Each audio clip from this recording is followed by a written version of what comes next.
Bismillahirrahmanirrahim. Assalamu alaikum dear students. My name is Abdur Rahman, physics teacher, specially second year students से मुखातिब हूँ। हमने chapter number 15 start किया हुआ है जो कि हमारे पास है अल्टरनेटिंग करंट, जिसमें आज हम डिस्कस करेंगे। टॉपिक है expression for the velocity of electromagnetic waves. Paper point of view से इंतहाई इंपॉर्टेंट है स्टूडेंट्स।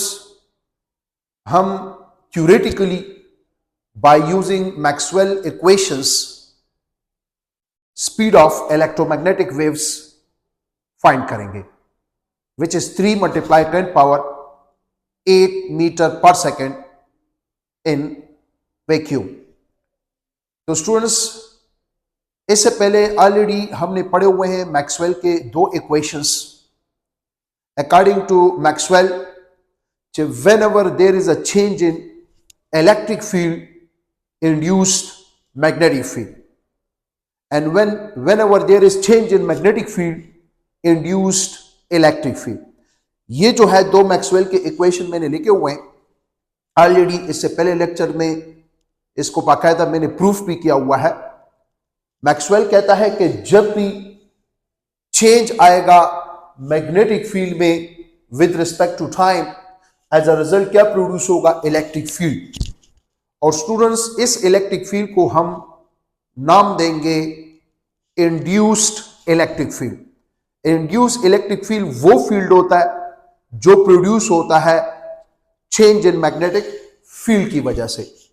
ये फर्स्ट मैक्सवेल इक्वेशन है जो कि ऑलरेडी हमने प्रूफ किया हुआ है। Second, whenever there is a change in electric field induced magnetic field, इस मैग्नेटिक फील्ड को हम इंड्यूस्ड मैग्नेटिक फील्ड का नाम देंगे, इसलिए क्योंकि ये जो मैग्नेटिक फील्ड है this is only produce because of change in electric field. तो according to Maxwell, whenever there is change in electric field induced magnetic field, whenever there is a change in magnetic field induced electric field, जहां पर electric field में change आएगा वहां पर मस magnetic field मौजूद होगा। जहां पर मैग्नेटिक फील्ड में चेंज आएगा वहां पर मस इलेक्ट्रिक फील्ड मौजूद होगा। बाकायदा हमने प्रूफ भी किया हुआ है। फॉर एग्जाम्पल, लेट्स सपोज ये हमने एक क्वाइल लिया था और इस क्वाइल को हमने वेरिंग मैग्नेटिक फील्ड में रखा था। सो जब क्वाइल को वेरिंग मैग्नेटिक फील्ड में हमने रखा था, सो एज अ रिजल्ट इस क्वाइल में क्या प्रोड्यूस हुआ? मैग्नेटिक इलेक्ट्रिक फील्ड प्रोड्यूस हुआ। चेंज इन मैग्नेटिक फील्ड की वजह से क्या प्रोड्यूस हुआ? चेंज इन मैग्नेटिक फील्ड की वजह से प्रोड्यूस हुआ इलेक्ट्रिक फील्ड। और स्टूडेंट्स, हमने कहा था कि जो इलेक्ट्रिक फील्ड था, मैग्नेटिक फील्ड अगर देखा जाए, लेट्स सपोज ये हमने लिया हुआ है, मैग्नेटिक फील्ड का डायरेक्शन डाउनवर्ड है। सो ये जो मैग्नेटिक फील्ड का डायरेक्शन डाउनवर्ड है और यहां पर जो इलेक्ट्रिक फील्ड प्रोड्यूस हुआ वो इस डायरेक्शन में पैदा हुआ। तो इसका मतलब है, अगर मैं ये ले लूं, let's suppose these are the magnetic field lines, ये मैग्नेटिक फील्ड लाइंस है और ये लूप है। सो इस लूप में जो इलेक्ट्रिक फील्ड है वो इस लूप के डायरेक्शन में पैदा हुआ, इस लूप के डायरेक्शन में पैदा हुआ। सो जो इलेक्ट्रिक फील्ड है और मैग्नेटिक फील्ड है, इलेक्ट्रिक फील्ड ये है और मैग्नेटिक फील्ड ये है, both are perpendicular. Electric and magnetic field both will always be perpendicular. यहां पर अगर देखा जाए, हमने स्टूडेंट्स डिस्कस किया था पैरेलल प्लेट कैपेसिटर में कि अगर इस पैरेलल प्लेट कैपेसिटर को आप एसी दे दें तो AC current is alternating current. No first half cycle में अगर देखा जाए या फर्स्ट क्वार्टर साइकिल में ये पॉजिटिवली चार्ज्ड, ये negatively charge. So this will be the electric field. ये स्टूडेंट्स इलेक्ट्रिक फील्ड होगा। नेक्स्ट क्वार्टर साइकिल में कैपेसिटर दोबारा डिस्चार्ज हो जाता है और थर्ड क्वार्टर साइकिल में ये दोबारा चार्ज हो जाता है, लेकिन ऑपोजिट डायरेक्शन में, क्योंकि ये पॉजिटिव और ये नेगेटिव। तो फिर क्या हो जाता है स्टूडेंट्स? ये पॉजिटिवली चार्ज हो जाता है और ये नेगेटिवली चार्ज हो जाता है। तो फिर इलेक्ट्रिक फील्ड का डायरेक्शन ये होता है। तो in one cycle the electric field direction is change 2 times and it means the electric field is changed, electric field vary, and when there is a change in electric field, electric field की change की वजह से अगर electric field में change आ रहा है, no there must be currents. and such current is called induced current, which is also called displacement current. The current which is produced between two parallel plates of a capacitor due to varying electric field is known as displacement current. और according to ampere, जहां पर हमारे पास current होगा वहां पर magnetic field होगा, और ये जो मैग्नेटिक फील्ड होगा ये बिल्कुल परपेंडिकुलर होगा। किसके परपेंडिकुलर होगा? इलेक्ट्रिक फील्ड के बिल्कुल परपेंडिकुलर होगा। The magnetic field will be perpendicular to electric field, electric field will be perpendicular to magnetic field and magnetic field will be perpendicular to electric field. यहां पर अगर देखा जाए जो हमारे पास मैग्नेटिक फील्ड पैदा होगा वो इस फॉर्म में पैदा होगा, which is perpendicular to electric field. So इसका मतलब है according to Maxwell, when there is change in electric field induce magnetic field, when there is change in magnetic field induce electric field.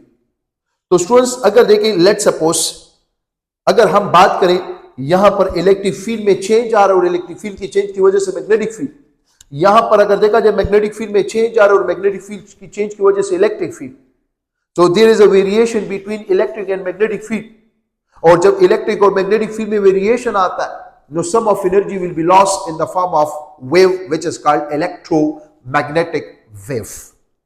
अब अगर देखें students, electric और magnetic जो field है वो बिल्कुल एक दूसरे के ऑर्थोगोनल है।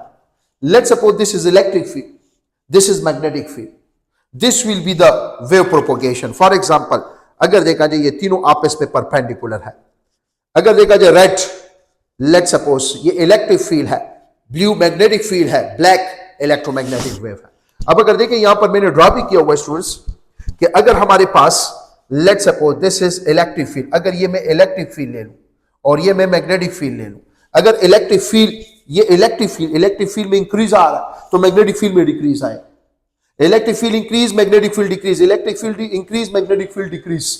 There is a variation between electric and magnetic field. If there is a variation between electric and magnetic field, no, there is energy loss, and such energy loss is known as electromagnetic wave, and they will be perpendicular to each other. अब अगर देखा जाए, this is electric oscillations, this will be the magnetic oscillation. It means अगर देखा जाए ये electric field है, ये मैग्नेटिक फील्ड है, ये क्या होगा स्टूडेंट्स, ये जो हमारे पास वेव प्रोड्यूस होगा ये उस वेव का क्या कहलाएगा? Propagation कहलाएगा। This will be the propagation of wave. This will be the propagation of wave. Now, how to find theoretically the speed of electromagnetic wave according to Maxwell? ये first equation और ये second equation, अगर आप लोग इस तरह करें, equation 1 divided bye equation 2 कर लें, equation 1 divide by equation 2, so left side को लेफ्ट साइड पे और राइट साइड को राइट साइड पे डिवाइड कर लें।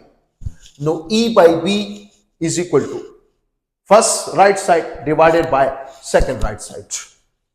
अब देखिए students, E by B is equal to, ये अपनी जगह पर A by 2 pi r bracket open delta B by delta T। अगर डिवाइड को मैं मल्टीप्लाई करता हूं सो ये उल्टा हो जाएगा, ये हो जाएगा 2 pi r divided by mu not epsilon not A, और ये भी हो जाएगा उल्टा delta T divided by delta E। Students 2 pi r के साथ कैंसिल, A के साथ कैंसिल, क्या रहेगा यहां पर? E by B is equal to delta B divide by delta T multiply 1 divided by mu not epsilon not bracket open delta T divided by delta E।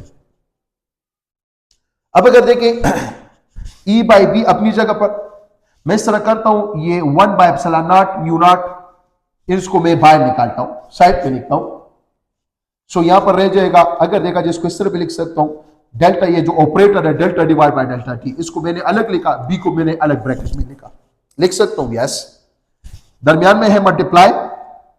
अब इस तरह करता हूं, ये ई को मैं अलग लिखता हूं delta T divided by operator delta, और ये हो जाएगा 1/e। डेल्टा डेल्टा के साथ डेल्टा टी के साथ cancel. No e by B is equal to 1 divided by epsilon naught mu naught, यहां पर रह गया बी और डिनोमिनेटर में रह गया ई। स्टूडेंट्स ये ई इधर आ जाएगा, ई स्क्वायर हो जाएगा, बी इधर आ जाएगा तो बी स्क्वायर हो जाएगा, यहां पर रह जाएगा 1 divided by epsilon not into mu naught epsilon not. अब इसको एज अ होल स्क्वायर भी लिख सकता हूं, 1 divided by mu not epsilon not. Square को खत्म करने के लिए taking root both side, so ये हो जाएगा हमारे पास students E by B is equal to 1 divided by under root mu not epsilon not. अब स्टूडेंट्स इससे पहले ऑलरेडी हम जानते हैं और हमने प्रूव भी किया डायमेंशनली कि the ratio of the electric field to magnetic field is equal to velocity. In velocity selector already we know कि the ratio of E to B is equal to V। नो इसकी जगह आ जाएगा V is equal to 1 divided by under the root mu not into epsilon not. What is mu not? Ampere's law में already हमने discuss किया हुआ है, permittivity of free space. So permittivity of free space is 4 pi into 10 power minus 7 Weber divided by ampere into meter. और epsilon naught क्या है? Permittivity of free space. यह है permeability of free space और यह है permittivity of free space in Coulomb's law. 8.85 into 10 power minus 12 Coulomb square divided by Newton meter square. ये दोनों वैल्यू स्टूडेंट ले लें और इक्वेशन 1 में पुट कर लें। तो v is equal to 1 divided by, अगर देखा जाए हमारे पास म्यू नॉट की value 4 into 3.14 multiply 10 power minus 7 multiply epsilon not की value 8.85 into 10 power minus 12। Solve करें, we will get v is equal to 3 multiply 10 power 8 metre पर second which is equal to what? C. It means कि first time Maxwell ने speed of electromagnetic wave theoretically find किया which is equal to 3 into 10 power 8 meter per second in vacuum. Hence proved. याद रखें, Maxwell find speed of electromagnetic wave theoretically first time. Maxwell क्या कहता है कि change in electric field produce change in magnetic field, as a result an electromagnetic wave are generated and the electric field and magnetic field both will be perpendicular to each other, both will be orthogonal to each other. अगर ये for example कोई electromagnetic wave है which is produced due to change in electric field or change in magnetic field, जाहिर बात है जहां पर change in electric field वहां पर change in magnetic field होगा। अगर ये electromagnetic wave का propagation है तो इसका electric oscillation होगा, इलेक्ट्रिक फील्ड होगा, और ये इसका जो है स्टूडेंट्स मैग्नेटिक ऑसिलेशन होगा, और ये इस वेव का प्रोपोगेशन होगा। और स्टूडेंट्स इलेक्ट्रोमैग्नेटिक वेव के बारे में तो ऑलरेडी हम जानते हैं कि a type of wave which is produced due to change in electric field and magnetic field.